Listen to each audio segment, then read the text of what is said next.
So before getting into the essay, so of revenge, so first we'll study about Francis Bacon. So who he is and what are his works. See, Francis Bacon, Baron Verulam, Viscount St. Albans. So we all know Francis Bacon, but அந்த Baron Verulam and Viscount St. Albans. So இது வேற ஒன்றும் இல்லை, அவருக்கு கொடுக்கப்பட்ட titles. Okay, so அந்த titles தான் அந்த baron Verulam and viscount saint ஆல்பன்ஸ்ன்றது. See, Francis Bacon is one of the most important prose writers and philosophers of the Renaissance period.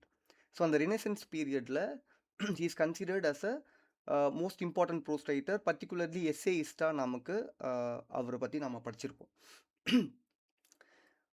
See, father of English essay. So, Francis Bacon is considered as father of English essays. But father of essays அப்படின்னு பார்க்கும்போது நம்ம French எஸ்ஸேயிஸ்ட் மான்டெய்ன்னு சொல்லுவோம்.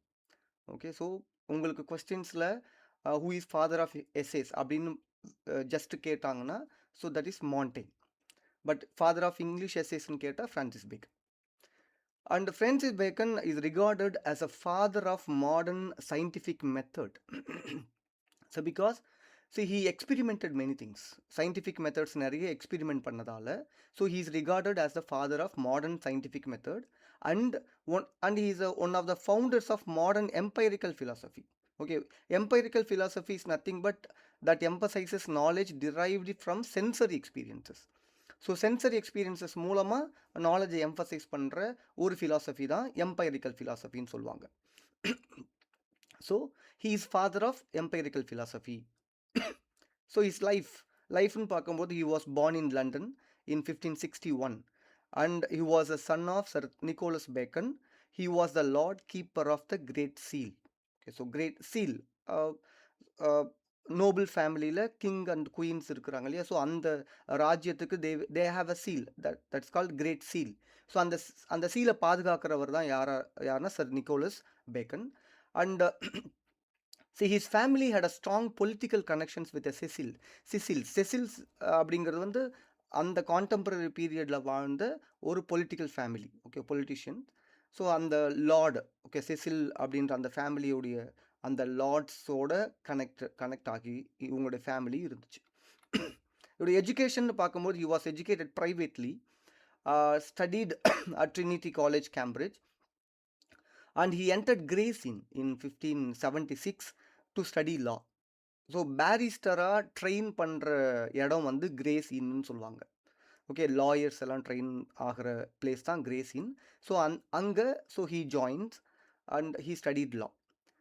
And so he spent 3 years in France to complete his education. அதே மாதிரி ஃப்ரான்ஸுக்கும் போகிறாரு.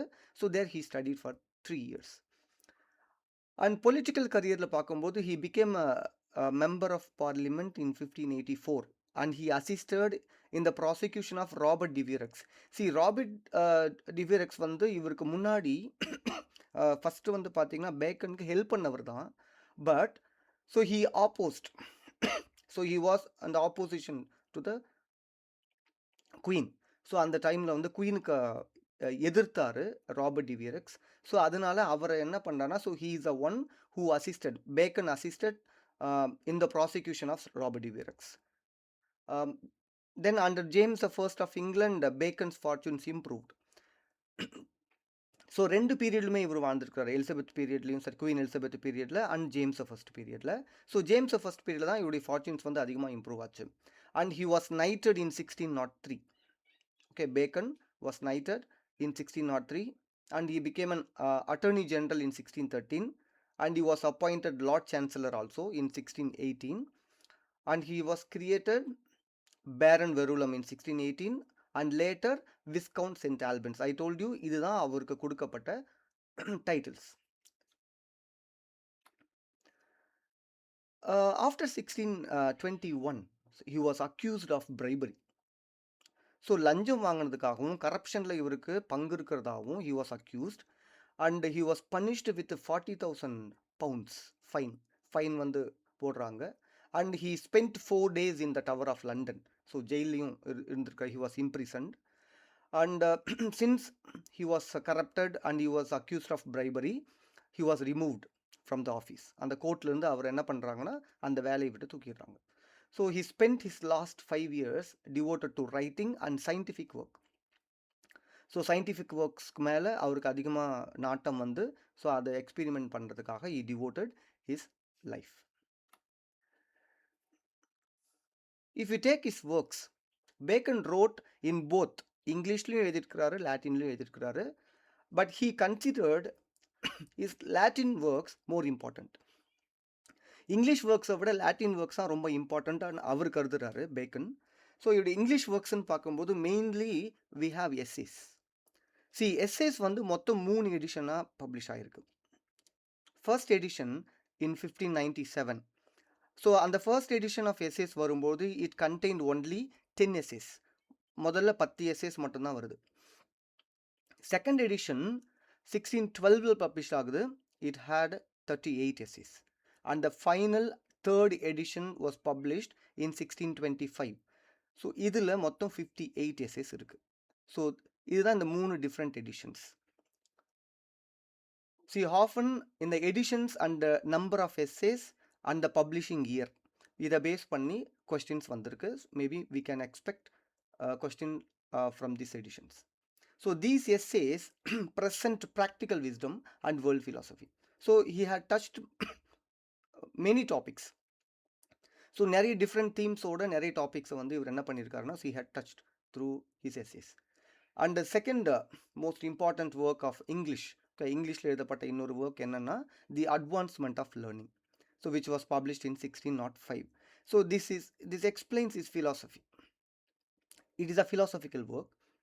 It deals with the classification and reforms of knowledge.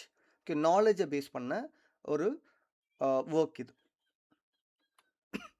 Third work is The History of Henry VII, which was published in 1622. It's an historical work. And fourth work, Apothegms.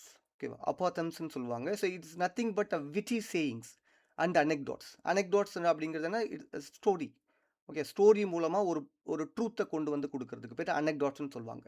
So this book is a collection of witty dialogues or witty sayings and anecdotes. The final English work பார்த்தீங்கன்னா The New Atlantis. So The New Atlantis is more important, which was published in 1627. See, it is unfinished work and it was modeled on Utopia. Okay, உத்தோப்பியாவை மாடலாக வச்சு இந்த new அட்லாண்டிஸ்ன்ற ஒர்க்கை எழுதினார். Okay, so it was modelled on Utopia by sir Thomas More. And Latin works, Latin works பார்க்கும்போது அந்த Instauratio Magna அப்படின்ற work தான் அவருடைய great instauration. Instauration means restoring அப்படின்னு அர்த்தம். Okay, instauration means restoring. So what he wanted to restore அப்படின்னு பார்த்தோம்னா, it is a philosophical project. It's a philosophical work. இது கிட்டத்தட்ட he imitated the divine work. He planned his Instauratio Magna in the imitation of the divine work. What is the divine work? Is the creation of the world. The work of the 6 days of creation. So கடவுள் என்ன பண்ணார்னா, இந்த உலகத்தை Bible according to Bible கடவுள் இந்த உலகத்தை 6 நாள் படைச்சார். Okay, 7th day he took rest அப்படின்னு தான் நம்ம ஜெனசிஸில் படிப்போம் ஓல்ட் டெஸ்டமெண்ட்டில். ஸோ அதே மாதிரி 6 நாள் கடவுள் படைச்ச அந்த படைப்புகள் மாதிரியே he wanted to create the book in 6 parts. So 6 பார்ட்ஸில் எழுதணும்னு பிளான் பண்ணுறாரு. So as defined in the Bible and the 6 days of creation, so that's leading to the 7th day. அந்த 7th day தான் சாபத்துன்னு சொல்லுவாங்க இல்லையா? ஸோ அதே மாதிரி he wanted to divide this great reformation in 6 parts. Okay, 6 பார்ட்ஸாக பிரிக்கணும்னு அவர் try பண்ணார். ஸோ அந்த 6 புக்ஸ் என்னென்னு பார்த்தீங்கன்னா, ஃபஸ்ட்டு பார்ட்டிஷன் என்னென்னா, it's a partitions of the sciences which is De Augmentis Scientiarum அப்படின்ற இந்த work.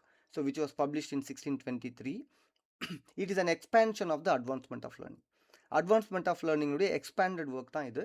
And it surveys human knowledge. The second part, அடுத்த பார்ட் அவர் எழுத நினச்சது நோவும் ஆர்கானம். Okay, Novum Organum means new method அப்படின்னு அர்த்தம். So it was published in 1620. It explains the inductive method. Inductive மெத்தடை explain பண்ணுறது தான் இந்த book. And it was a foundation of modern scientific reasoning. Next பார்த்தீங்கன்னா ஹிஸ்டோரியா நேச்சுரலிஸ் இல்லைனா Sylva Sylvarum. So it's about the natural history. It was a work on natural history and philosophy. And the fourth one is Scala Intellectus. So it was a ladder of the intellect. Meaning அதுதான் ladder of the intellect. So it's a fragment. இது வந்து வெறும் ஃப்ராக்மெண்ட்டாக தான் இருக்குது. And அப்புறம் பார்த்தீங்கன்னா anticipation is ஃபிலாசபியே செகுண்டா, இன்னொன்று ஃபிலாசபியா செகுண்டா. So இது எல்லாமே பார்த்தீங்கன்னா தே வேர் இன்கம்ப்ளீட். அவர் இதை கம்ப்ளீட் பண்ணவே இல்லை. ஸோ ஒரு சில பேர் என்ன சொல்கிறாங்கன்னா இது அவர் எழுதவே இல்லை அப்படின்றதும் ஒரு வியூ இருக்குது. So he planned it but he did not complete. Okay, so his style, what is his style? So we focus only on essays. நம்ம எஸ்ஏஸை மட்டும் ஃபோக்கஸ் பண்ணி அவருடைய ஸ்டைல் பார்ப்போம். See so Bacon's essays are the greatest literary achievement. Okay, அவருடைய லைஃப்பில் இதுதான் greatest achievements. So first அவருடைய ஸ்டைலில் பார்த்தீங்கன்னா he wrote in aphoristic and epigrammatic style. See aphoristic and epigrammatic, so more or less ரெண்டுமே கிட்டத்தட்ட சினானிமஸ், ஸ்லைட் டிஃப்ரென்ஸ் தான் இருக்கும். ரெண்டுமே என்னென்னா they are short and pointed sentences. So aphoristic style அப்படின்னு சொன்னால் ரொம்ப மினிமலான வேர்ட்ஸில் கிவிங் டீப்பர் ட்ரூத், ஒரு டீப்பான தாட்ஸை சிம்பிள் அண்ட் வெரி ஷார்ட் சென்டென்சஸில் ப்ரீஃபாகவே கொடுக்கறதுக்கு பேர் தான் அஃபாரிஸ்டிக் ஆர் எபிகிராமட்டிக்னு சொல்லுவாங்க. For example revenge is a wild kind of justice. So அந்த இதில் வந்து it had a deep truth. See, aphorism and epigram ரெண்டுத்துக்கும் என்ன ஸ்லைட் டிஃப்ரென்ஸ் பாருங்க. See, an aphorism is a short concise statement that expresses a general truth. ஒரு பொதுவான உண்மையோ ஒரு பிரின்சிபலையோ கொடுக்குற ஒரு short sentence. So which is aphorism. So example பாருங்க, truth is a naked and open day See, of truth அப்படின்ற எஸ்ஸேல so he compares truth to the daylight. So இந்த சென்டென்ஸ் பாருங்க, it's a very concise statement but it has a deeper meaning. அதே மாதிரி epigram பாருங்கள், it is also an brief witty but often paradoxical statement that usually intended to surprise or amuse. ஒரு slide difference தான், but ரெண்டுமே கிட்டத்தட்ட same. ஒரு ஷார்ட்டான சென்டென்சஸில் நாம் டீப்பான தாட்டை கொடுத்தா அதுக்கு பேர் அஃபாரிஸ்டிக் ஆர் எபிகிராமட்டிக் ஸ்டைல்னு சொல்லுவாங்க. So he wrote in the style of aphorism or epigram. Okay, see எபிகிராமுக்கு பாருங்கள், a man that studieth revenge keeps his own wounds green. யார் ஒருத்தர் ரிவெஞ்ச் எடுக்கணும்னு நினைக்கிறாரோ அவர் எப்போவுமே தன்னுடைய வூண்ட்ஸை ஃப்ரெஷ்ஷாகவே வச்சுக்கணும்னு நினைக்கிறாருன்னு அர்த்தம் அப்படின்னு அவர் வந்து இந்த லைன்ஸில் சொல்கிறார். Then and he also used balanced opposites in is works. இந்த எஸ்ஏஸில் ஆன்டிதெட்டிக்கல் ஸ்ட்ரக்சர் வந்து நம்ம பார்க்கலாம் இவருடைய ஸ்டைலில்.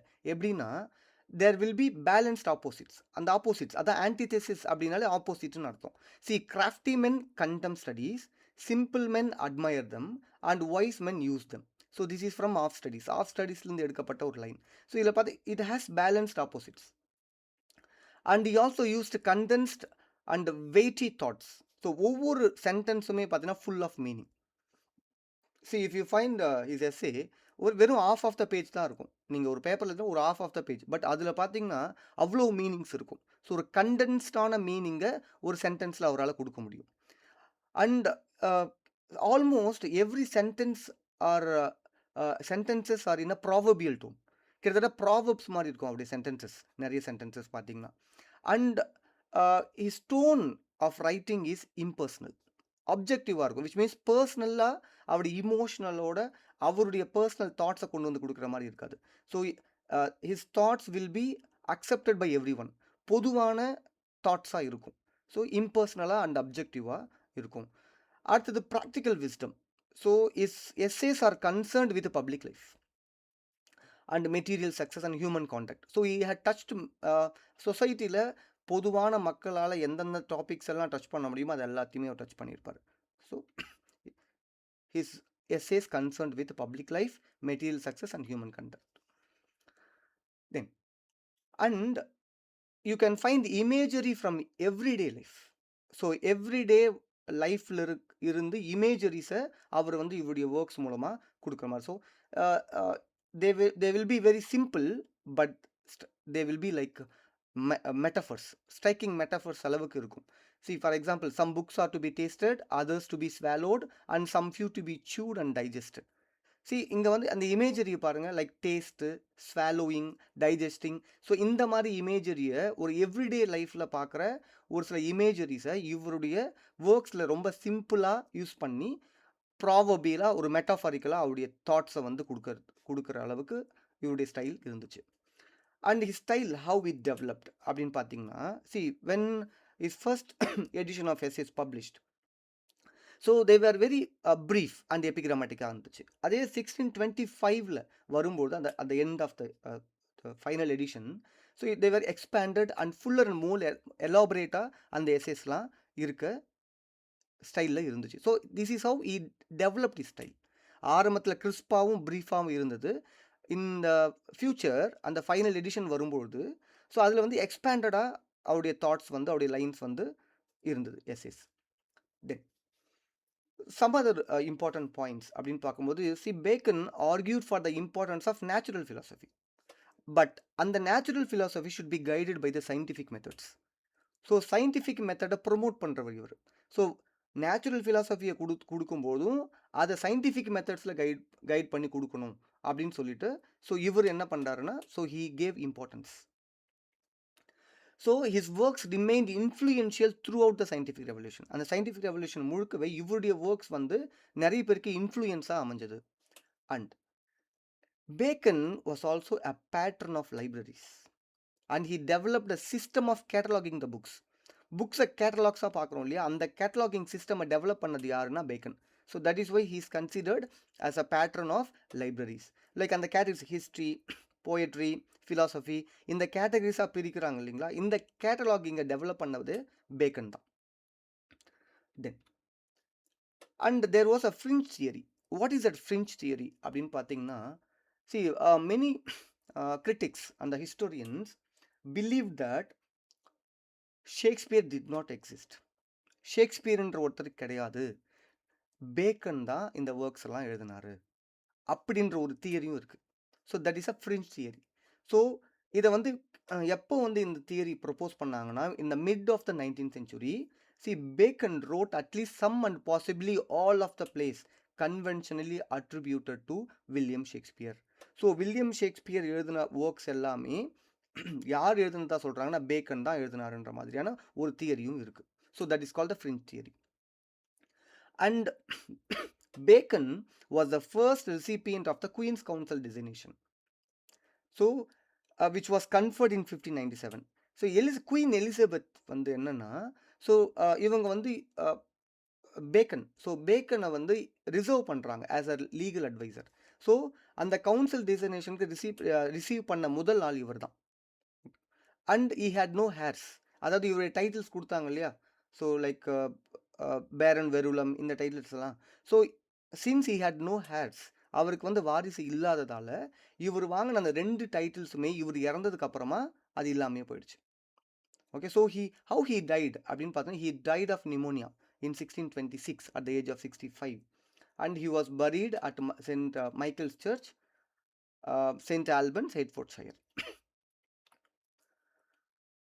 அண்ட் கேம்பிரிட்ஜில் தான் முதல்ல குவீன் எலிசபெத்தை பேக்கன் மீட் பண்ணார். Okay, she was impressed by his intellect and was accustomed to calling him the young Lord Keeper. Please remember this. She called Bacon as a young Lord Keeper. And essay ஒரு 2 quotation. Bacon வந்து அவருடைய essay என்னவா சொல்கிறாருன்னா, essay was a dispersed meditation அப்படின்னு Bacon வந்து எஸ்ஏவை சொல்கிறாரு. And Pope வந்து பேக்கனை பற்றி ஒரு கோட் சொல்லியிருக்காரு. That is Bacon is a wisest, brightest, meanest of mankind அப்படின்னு போப் வந்து பேக்கனை பற்றி சொல்லியிருக்காரு. ஹூ இஸ் பேக்கன் அண்ட் அவருடைய ஒர்க்ஸ் எல்லாமே பார்த்தீங்கன்னா, he wrote both in Latin and in English. And இங்கிலீஷில் பார்க்கும்போது mainly we see essays and Instauratio மேக்னான்றது அவருடைய Latin work. And other important points we have seen. Now let us move on to the essay, which is prescribed for us. Of Revenge. The essay Of Revenge was first published in 1625. This essay was written by Francis Bacon. Final edition of the essays 1625ல அவருடைய final edition வருது, த expanded edition. So இந்த எடிஷனில் தான் இந்த of revenge was published. So we'll see text and important lines and we'll see the meaning. Okay, so first we'll read the text. See text பாருங்க, revenge is a kind of wild justice. See is a most important line. See often quoted, அடிக்கடி இந்த line வந்து எக்ஸாம்ஸில் வருது. See, which the more man's nature runs to the more art law to beat it out. For as for the first wrong, it doth but offend the law, but the revenge of that wrong putteth the law out of office. See, opening idea இதுதான். He considered revenge as a wild justice. So, which means revenge is not justice ன்னு சொல்றாரு. இது வந்து wild justice. What is wild? வைல்டுன்னும் போது, so this is a characteristic that is not attributed to the social animal, அதாவது மேனுக்கு attribute பண்ணாத ஒரு வேர்ட். வைல்டுனா அது அனிமலுக்கு அட்ரிபியூட் பண்ண வேண்டிய ஒரு word. So that is why he says revenge is a kind of wild justice அப்படின்னு சொல்கிறார். So he says it is generally revenge is a natural human instinct. ஜென்ரலாகவே எல்லா மனுஷனுக்குள்ளேயும் என்ன இருக்குது? So the more man's nature runs to the more ought law to weed it out அப்படின்னு சொல்கிறாரு இல்லையா அந்த டெக்ஸ்ட் லைன். அதுக்கு மீனிங் அதுதான். நேச்சுரலாகவே ஹியூமனோட இன்ஸ்டிங் அதுதான்.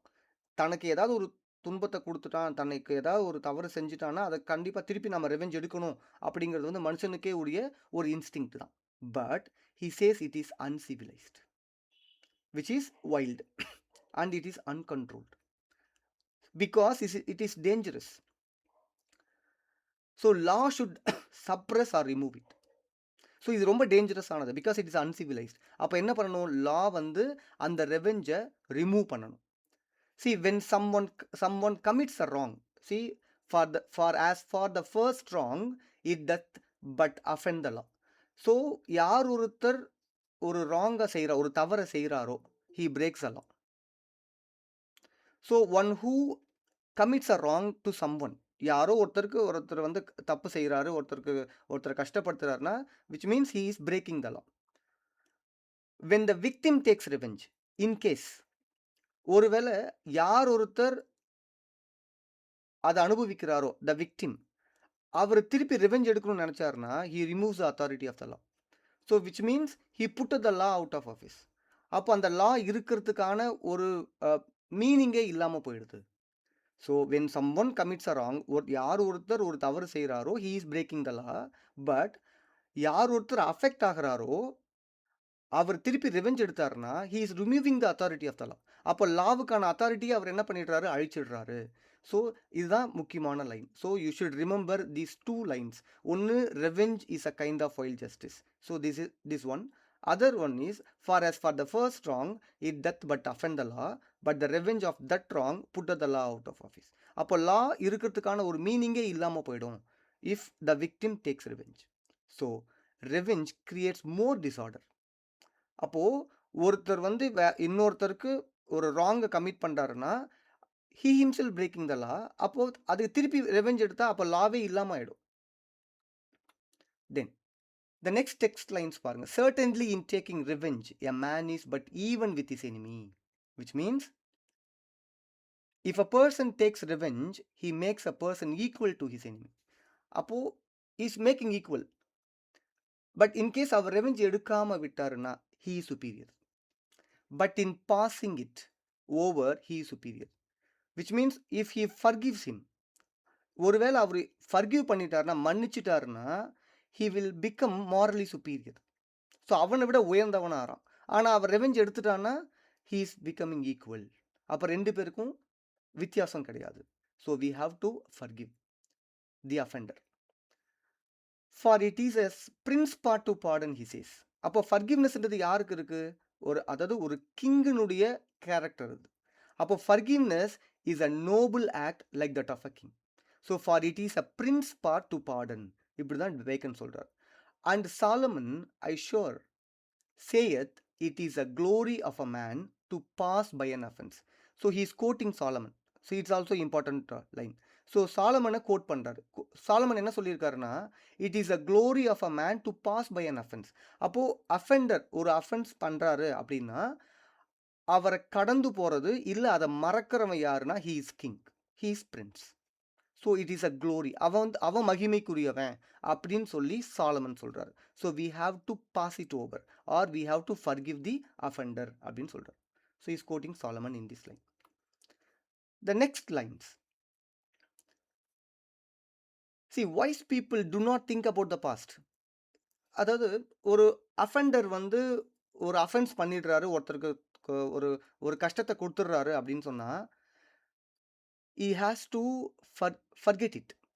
ஏன்னா it is a past. see that which is past is gone. அதாவது நமக்கு ஒரு அஃபெண்டர் ஒருத்தர் வந்து நமக்கு ராங் பண்ணிட்டாரு அப்படின்னா அதை நம்ம என்ன பண்ணிடணும், மறந்துடணும். Because it is past and irrevocable. அது என்ன பண்ண முடியும், நம்மளால மாற்ற முடியாது.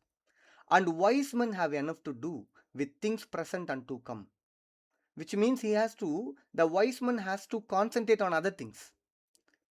ஸோ ஃபியூச்சரை பற்றியோ இல்லை ப்ரெசென்ட் இருக்கிறதுக்கோ he has to focus on some other things. he had many other things to focus on. அதை விட்டுட்டு முடிஞ்சு போன விஷயத்தை, அதை மாற்ற முடியாத ஒரு விஷயத்தை நினச்சிக்கிட்டே இருந்தால் அது waste. So he is not wise. அப்போ wise man என்ன பண்ணுவான், he have enough to do with things present and to come. So wise people focus on present and future matters. But those who keep thinking about the revenge, யாராவது அந்த ரெவெஞ்சை பற்றியே நினச்சிட்டு இருக்காருன்னா he is wasting their time. So he is wasting his time on the past injuries. So therefore they do but trifle with themselves that labor in past matters. So we have to forget. அப்போ wise people என்ன பண்ண மாட்டாங்க, முடிஞ்சு போனதை நினச்சி feel பண்ண மாட்டாங்க, அதை பற்றி யோசிக்க மாட்டாங்க. You will focus on other things. In the next lines, Bacon discusses why people commit wrong. ஏன் வந்து பீப்புள் வந்து மற்றவங்களை கஷ்டப்படுத்துகிறாங்க இல்லை ஒரு தவறு செய்கிறாங்க அப்படிங்கிறத பற்றி டிஸ்கஸ் பண்ணுறாரு. See, he says there is no man that the wrong for the wrong sake. யாருமே தவறு செய்யணும், ஒருத்தரை கஷ்டப்படுத்தணும்னு படுத்துறது இல்லை. But thereby to purchase himself a profit or pleasure or honor or the like. So he will have some reason. ஏதோ ஒரு purpose இருக்கும். What is that purpose? So people they rarely harm others and they harm for the sake of harm. ஓகேவா? அப்படின்றது வந்து கடைசியாக சொல்கிறாரு. ஒரு சில பேர் அவருடைய நேச்சரே இருக்குது, அவங்க தவறு செய்யணும்னு செய்கிறவங்க யாருன்னா அதுக்கு ஒரு காரணம் சொல்கிறார். அவங்களுக்கு அவர் எதுக்கு கம்பேர் பண்ணுறாருன்னு தான் கடைசியாக சொல்கிறார். ஸோ இந்த beginning nobody is harming others just to harm okay. அவங்கள வந்து for the wrong sake he is not doing wrong to others. So அவங்களுக்கு ஒரு கெயின் இருக்குது, ஏதோ ஒரு காரணம் இருக்குது. அவங்க வந்து நம்ம ஒருத்தர் தவறு செய்கிறாரு அப்படின்னா usually they use to have a gain. அந்த கெயின் என்னவாக இருக்கலாம், ஒரு ப்ராஃபிட்டாக இருக்கலாம், இல்லை ஒரு ப்ளஷர். ஸோ அது வந்து அதை செய்கிறது மூலம் அவருக்கு ஒரு சந்தோஷத்தை கொடுக்கலாம். Or for honour also they do wrong. So he suggest we should not be angry because people simply pursue their own interest. See, therefore, why should I be angry with a man for loving himself? அப்போது அவன் வந்து ஏன் அந்த தவறை செய்கிறான், அவனுக்கு ஏதோ ப்ராஃபிட்டாக இருக்குது, இல்லை அவனுக்கு ஏதோ ப்ளஷரை கொடுக்குது, இல்லை அவனோட ஹானருக்காக செய்கிறான். அப்போது அவனை பற்றி திங்க் பண்ணுறான். ஓகேவா? அப்போது அவனை பற்றி திங்க் பண்ணும்போது நான் ஏன் அவன் மேலே கோவப்படணும்? For loving himself better than me, why should I be angry? And if any man should do wrong merely out of ill nature, ஒருவேளை அவருடைய நேச்சரே ஒருத்தருக்கு வந்து கஷ்டப்படுத்தணும் அப்படின்னு இருந்தா அவங்க யாருன்னா it is but like the thorn or briar. So he is a thorn. He is comparing them to a thorn. தான்னா ஒரு முள். ஓகே, முள்ளுக்கு அப்போது முள்ளுனுடைய நேச்சர் என்ன, குத்துறது தான். அப்போது அவன் வந்து he had a ill nature. அப்படி இருக்கும்பொழுது அவன் தவறு செய்கிறான்னா அதை நினச்சி நான் ஃபீல் பண்ணணும்னு அவசியம் இல்லை. If some man harms others purely out of bad nature, அது நேச்சராக இருந்துச்சுன்னா he compares them to thorns or briars that prick because that is their natural behaviour. அதோட பிஹேவியர் அதுதான். முள்ளுனா குத்து தான் செய்யும். ஸோ அதனுடைய நேச்சர் அதுதான். அப்படி இருக்கும்பொழுது அதை பற்றி நான் கவலைப்பட வேண்டாம். So in these lines, so he is discussing Y people commit wrong and they are doing wrong for the sake of their own benefits. அப்போது அவங்களுடைய பெனிஃபிட்ஸ்க்காக அவங்க தப்பு செய்கிறாங்கன்னா அதை பற்றி நான் ஏன் கோவப்படணும் அப்படின்னு சொல்லி கேள்வி கேட்குறாரு. இன்கேஸ் அப்படியே அவங்க தவறு செய்கிறது அவங்க நேச்சர் அப்படின்னா அவங்க யார்? So they R like thorns. So it is their nature. In the next lines he discusses about revenge, எப்போ வந்து ரெவெஞ்ச் வந்து possible R when revenge is accepted அப்படிங்கிறத பற்றி டிஸ்கஸ் பண்ணுறார். So revenge when law cannot help. ஒருவேளை லாவே உனக்கு வந்து ஹெல்ப் பண்ணலை, உனக்கு ஒரு நீதி கிடைக்கல அப்படின்னா யூ கேன் டேக் ரிவெஞ்ச் அப்படின்னு பேக்கன் சொல்கிறாரு. See the most tolerable sort of revenge, அதாவது ஏற்றுக்கக்கூடிய ரெவெஞ்ச் எதுனா is for those wrongs which there is no law to remedy, which means when the law is not helping you, such revenges are tolerable. அப்போ அந்த அந்த ரெவெஞ்சை நம்ம எடுக்கலாம். So he says the only acceptable revenge is when law cannot punish the wrong. அப்போ அந்த wrong தவறு செய்கிறவனை வந்து லாவால் அவனுக்கு பனிஷ்மெண்ட் வாங்கி கொடுக்க முடியலன்னா, so that revenge is acceptable.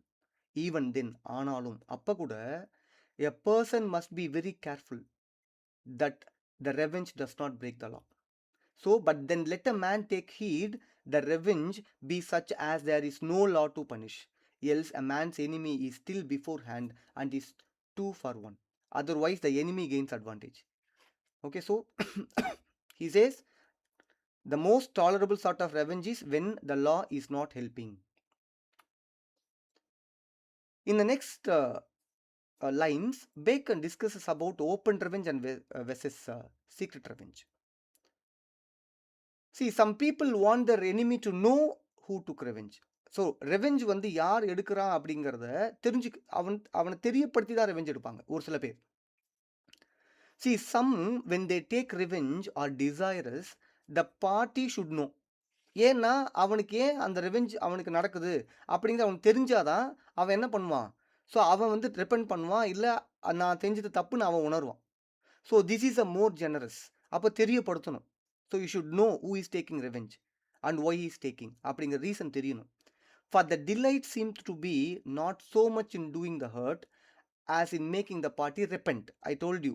அதாவது அந்த ஏன் வந்து அந்த ரெவெஞ்ச் எடுக்கிறது யாருன்னு அவனுக்கு அந்த அஃபெண்டருக்கு தெரியணும் அப்படின்னா, the reason is to make him repent தான். It is not that the person who is taking revenge is so happy that he knows the person who is taking revenge. அவர் அப்படி சொல்ல வரல. The main aim is to make him repent. அவன் செஞ்ச தவறை நினைச்சு வருந்தணும், அதுதான் எய்மா இருக்கணும். And he also says the secret revenge is cowardly. In case அந்த ரெவெஞ்ச் எடுக்கிறவன் யாருன்னே அவனுக்கு தெரியலன்னா that is cowardly. அவனுக்கு தெரியப்படுத்தணும். See, base and crafty cowards are like the arrow that flieth in the dark, he says. So அப்போ யார் வந்து secret revenge எடுக்கிறாங்களோ he is compared as an arrow shot in the dark. இப்போ இருட்டில் வந்து ஒருத்தர் மேலே ஆரோவை ஷாட் பண்ணுறாங்கன்னா தெரியாது. அப்போது இருட்டில் வந்து ஒருத்தர் மேலே அம்பு எய்கிற மாதிரி. அதனால தான் சொல்கிறாரு. ஸோ அப்போ என்ன பண்ணணும்னா அந்த ரெவெஞ்ச் யார் எடுக்கிறான்றதை அவருக்கு தெரியப்படுத்தணும். You should know that is then only he will repent. ஏன் இந்த ரெவெஞ்ச் நடக்குது, யார் நம்ம மேலே ரெவெஞ்ச் எடுக்கிறாங்க, அப்போ எதுக்காக எடுக்கிறாங்கன்னு அப்போ தான் அவர் ரியலைஸ் பண்ணுவார். அதனால he should know, the offender should know who is taking revenge. Then in the next lines he is quoting Cosmus, Duke of Florence. Cosmos என்ற ஒருத்தர் வந்து இங்கே அவர் நமக்கு கோட் பண்ணுறார், ஒரு கோட் கொடுக்குறார். என்ன அப்படின்னா, see he refers to Cosimo di Medici. Okay, so he said we are told to forgive enemies but not told to forgive friends. So he is talking about the betrayal of friends. ஒரு friend வந்து நம்மளை betray பண்ணிட்டாரு அப்படின்னா அவனை என்ன பண்ணணும் அப்படின்னு சொல்கிறார். சி நாம் யாரை ஃபர்கிவ் பண்ணலாம், எனிமீஸை ஃபர்கிவ் பண்ணலாம், பட் நாட் ஃப்ரெண்ட்ஸ். ஓகேவா? ஹூ ஹேட் பீட்ரேடர்ஸ், இதை யார் சொன்னது? Cosmos, duke of Florence. See he had a desperate saying against perfidious or neglecting friends as if those wrongs were unpardonable. எதை நம்ம மன்னிக்க கூடாத குற்றம் எது அப்படின்னா ஃப்ரெண்ட்ஸ் வந்து நம்மளை பீட்ரே பண்ணுறது. See, you shall read that we are commanded to forgive our enemies, but you never read that we are commanded to forgive our friends. So நம்ம சேயிங்ஸை கூட நேரத்தில் படிச்சு, உங்களுடைய எதிரியை நீ என்ன பண்ண, மன்னிக்கணும் அப்படிங்கிறத நம்ம படிச்சிருக்கிறோம். ஆனால் எங்கேயுமே உன்னுடைய ஃப்ரெண்ட்ஸை என்ன பண்ணி மன்னிங்க அப்படின்ற மாதிரி சேயிங் எங்கேயுமே நம்ம படிச்சதில்லை அப்படின்னு காசிமஸ் சொல்கிறாரு. So this means betrayal by friends hurts more. Deeply than enemies actions. நம்முடைய எதிரி நம்மள வந்து கஷ்டப்படுத்துறத விட, நம்முடைய ஃப்ரெண்ட்ஸ் நம்மள பீட்ரே பண்ண தான் நமக்கு அதிகமா ஹர்ட் ஆகும். பட் ஸ்டில் ஸோ அப்போ காஸ்மஸ் சொன்னத இவரே கோட் பண்ணாலும், பட் அந்த எண்டிங்ல என்ன சொல்றாரு பாருங்க பேக்கன், ஹி ரெஃபர்ஸ் ஜோப். ஜோப பத்தி சொல்றார். So book of Job in the Bible நம்ம படிச்சிருப்போம். So he accepted both good and bad from God with patience. ரொம்ப பொறுமையா கடவுள் குடுத்தத அவர் என்ன பண்றாரு? ஏத்துக்கிறாரு. ஆரம்பத்துல எல்லா வெல்த்தையும், அவருக்கு குடுக்கப்பட்ட பல விஷயங்கள் எல்லாத்தையும் நல்ல விஷயங்கள் ஏத்துக்கிட்டாரு. அதே சமயம் அவருக்கு துக்கம் வரும்போதும், கஷ்டம் வரும்போதும் என்ன பண்ணல? அத பத்தி கம்ப்ளைண்ட் பண்ணல. அப்ப இங்கேருந்து என்ன சொல்ல வர்றாருன்னா, அப்போ ஃப்ரெண்ட்ஸு உனக்கு துன்பம் குடுத்தான்னா, அப்ப ஃப்ரெண்ட்ஸ் உனக்கு நல்லது செய்யும்போது நீ ஏத்துக்கிட்ட. அதே உனக்கு கஷ்டம் குடுத்தாலும் அத ஏத்துக்கோ. அப்படின்னு சொல்லி ஃபைனலா அவர் சொல்றாரு. ஸோ ரெஃபரிங் ஜோப ரெஃபர் பண்ணி. "See shall we take good at God's hands and not be content to take evil also." அப்போ இது வந்து யாருடைய கோட்டு? ஜோபோட கோட். ஓகே, யோபு சொல்றார் இந்த மாதிரி. அப்ப கடவுள் நமக்கு நல்லது குடுக்கும்போது ஏத்துக்கிட்டீங்க. அதுவே கஷ்டத்த குடுக்கும்போது ஏத்துக்கணும் இல்லையா? And so are friends in a proportion. அதே மாதிரி தான் we should also tolerate faults of friends. அப்போ ஃப்ரெண்ட்ஸ் நம்மளுக்கு ஏதோ ஒரு கஷ்டத்த குடுக்குறாங்கன்னா, we have to tolerate it அப்படின்னு சொல்றாரு. See I think you know the story of Job. So he was righteous and faithful. He was blessed with wealth and family and health. ரொம்ப சந்தோஷமா நல்ல வெல்த்தியா வாழ்ந்துட்டு இருந்தாரு. அப்ப அந்த காடுக்கும் சேட்டனுக்கும் என்ன ஆகுதுன்னா, ஒரு சின்ன ஒரு அ கான்வர்சேஷன். ஸோ கடவுள் வந்து என்ன பண்றாருன்னா, ஸோ அவர் he is posting.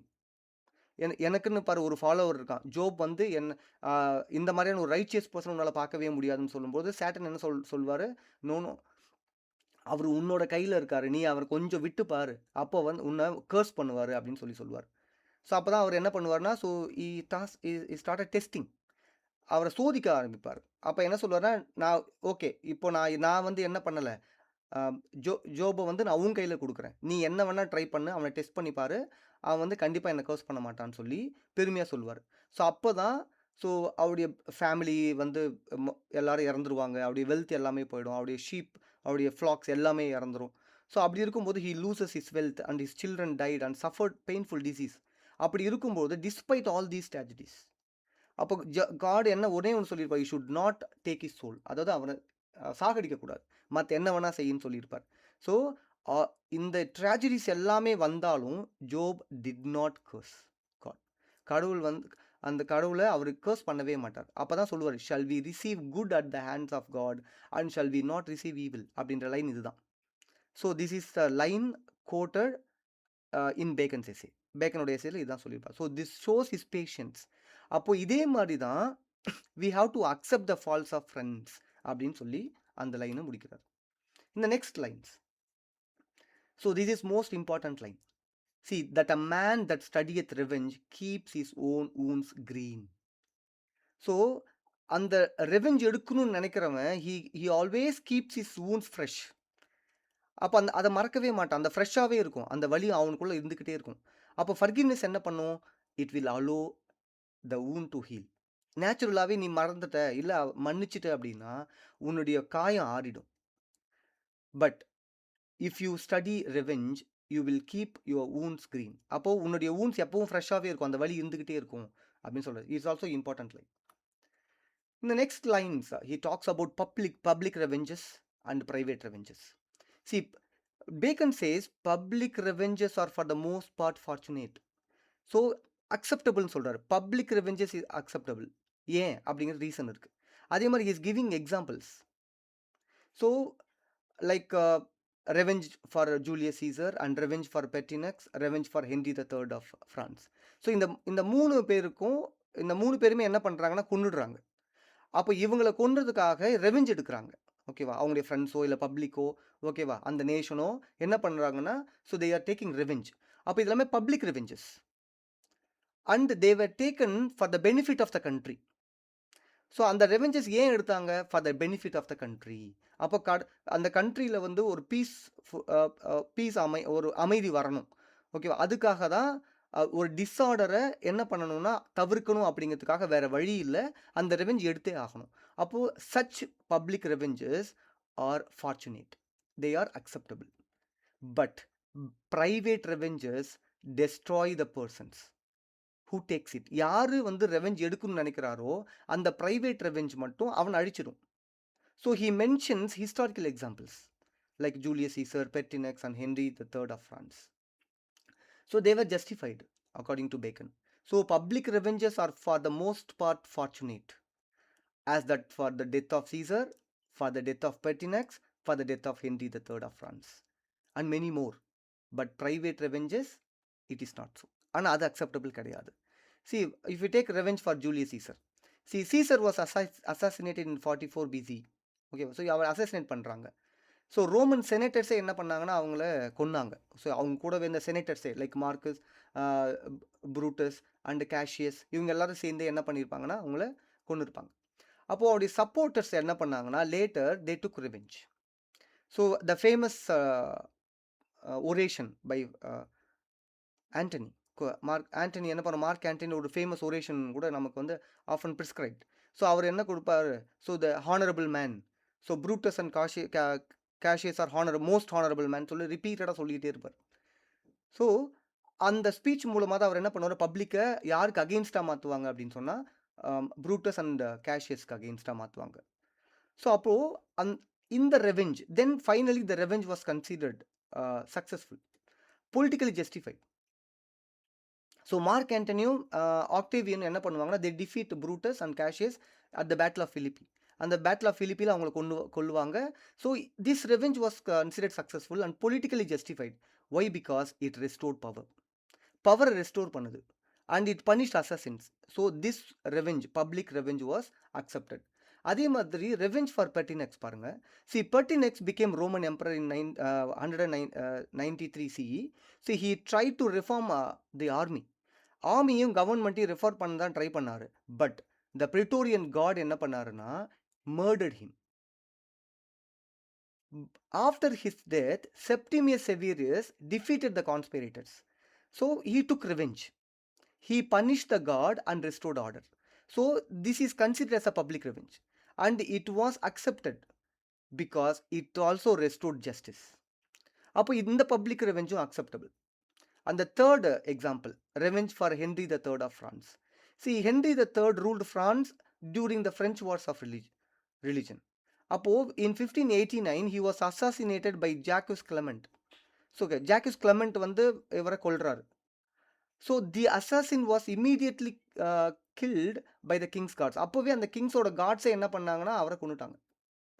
So after Henry's death, அவருடைய அலை, ஓகேவா, ஹென்ரி த ஃபோர்த், ஸோ அவர் என்ன பண்ணுறாரு, அந்த த்ரோனை செக்யூர் பண்ணுறாரு and the power was restored.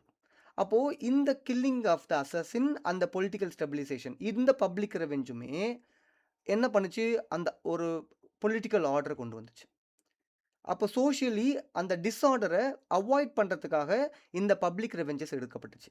So these public revenges were acceptable, but private revenge is not acceptable.